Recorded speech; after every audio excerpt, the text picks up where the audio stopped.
7 मई को लोकसभा चुनाव के लिए तीसरे फेज की वोटिंग होगी। चुनाव में जीत के लिए सभी प्रत्याशी अपना पूरा दमखम लगा रहे हैं। मध्य प्रदेश की गुना सीट से इस बार ज्योतिरादित्य सिंधिया चुनाव मैदान में हैं।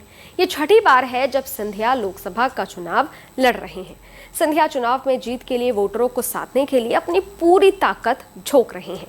तभी तो सिंधिया ने अपनी रैली में गुना की जनता को संबोधित करते हुए कहा है कि आपको और हमारा खून का रिश्ता है। मैं जीता हूं तो आपकी रखवाली के लिए जीता हूं।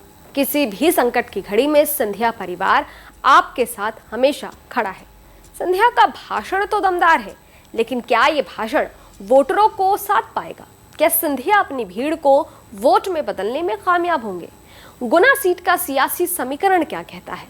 इस बार सिंधिया की टक्कर किसके साथ है? आज की चुनाव स्पेशल वीडियो में हम बात करेंगे सुपरहिट कैंडिडेट और उनकी सुपरहिट सीट की। नमस्कार, मैं हूं अदिति शाह और आप देख रहे हैं न्यूज नेशन डिजिटल। 53 साल के ज्योतिरादित्य सिंधिया बीजेपी की टिकट पर गुना लोकसभा सीट से चुनाव मैदान में है। गुना सीट पर 2 उपचुनाव सहित 18 बार लोकसभा चुनाव हुए, जिसमें 14 बार ये सीट सिंधिया परिवार के खाते में गई है। साफ शब्दों में कहें तो इस सीट पर सिंधिया परिवार का दबदबा रहा है। ग्वालियर के बाद गुना ही वो लोकसभा सीट है जहां से सिंधिया परिवार चुनाव लड़ना पसंद करता है। ग्वालियर की राजमाता विजयराजे सिंधिया, माधवराव सिंधिया और ज्योतिरादित्य सिंधिया ही इस सीट पर ज्यादातर जीतते आए हैं। लेकिन 2019 लोकसभा चुनाव में ज्योतिरादित्य सिंधिया ये सीट हार गए थे। तब बीजेपी के कृष्णपाल सिंह यादव ने सिंधिया को 1,25,549 वोटों के अंतर से हराया था। गुना संसदीय क्षेत्र में करीब 2,25,000 यादव वोटर है। 2019 के चुनाव में बीजेपी ने इसी जातीय समीकरण को ध्यान में रखते हुए तब के कांग्रेस उम्मीदवार ज्योतिरादित्य सिंधिया के सामने कांग्रेस से ही आए केपी यादव को टिकट दिया था। पार्टी का गणित ठीक रहा। मोदी लहर और जातीय समीकरण की वजह से केपी यादव ने सिंधिया को हराकर प्रदेश की राजनीति में सनसनी फैला दी। इस बार कांग्रेस ने बीजेपी का ही दांव चला है। राव यादवेंद्र सिंह को मैदान में उतारा है। यादवेंद्र का निवास राव भवन अशोकनगर की राजनीति का केंद्र रहा है। यादवेंद्र के पिता देशराज सिंह यादव 2 बार बीजेपी से विधायक रहे हैं। हालांकि कांग्रेस का ये दांव कितना काम करता है ये तो चुनाव के बाद ही पता चलेगा। ज्योतिरादित्य सिंधिया की अगर बात करें तो सिंधिया ने स्टैनफोर्ड यूनिवर्सिटी से MBA किया है।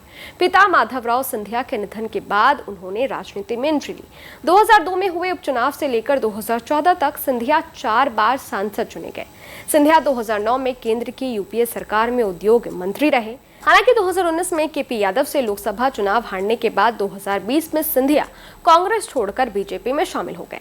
इसके बाद बीजेपी से राज्यसभा सांसद चुने गए। मोदी सरकार में वो नागरिक उड्डयन एवं विमानन मंत्री हैं। बीजेपी ने सिंधिया को गुना लोकसभा सीट से टिकट दिया है।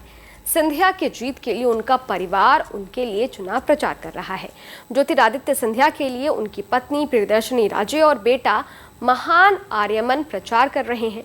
सिंधिया के बेटे ने कहा है कि जो समस्या है उसका हल मैं खुद लेकर आऊंगा। सिंधिया परिवार का आपसे राजनीति का नहीं बल्कि दिल का रिश्ता है। सिंधिया परिवार ने हमेशा इस क्षेत्र की सेवा की है।